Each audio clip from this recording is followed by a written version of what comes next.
కాకాణి గోవర్ధన్ రెడ్డికి 14 రోజుల పాటు రిమాండ్ విధించింది వెంకటగిరి కోర్టు. కాసేపట్లో కాకాణిని వెంకటగిరి నుంచి నెల్లూరు సెంట్రల్ జైలుకు తరలించనున్నారు.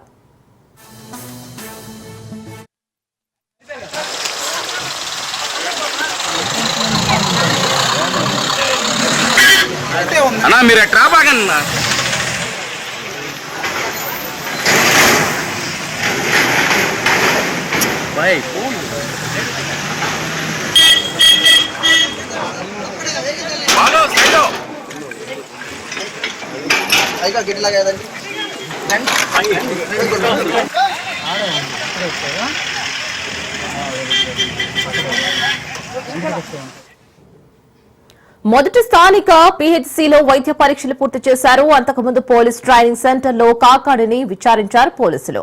నిన్న కేరళలో కాకాణి గోవర్ధన్ రెడ్డిని అరెస్ట్ చేసిన పోలీసులు రాత్రి నెల్లూరుకు తరలించారు. కాగా అక్రమ మైనింగ్ కేసులో A4 గా ఉన్నారు కాకాణి. 2 నెలలుగా పరారీలో ఉన్న కాకాణి గోవర్ధన్ రెడ్డిని ఎట్టకేలకు పోలీసులు నిన్న అదుపులోకి తీసుకున్నారు.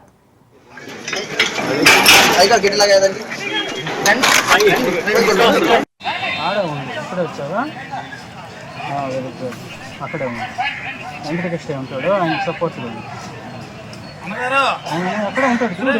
ఎంట్రన్స్ లోనే ఉన్నాను ఉంటాడు.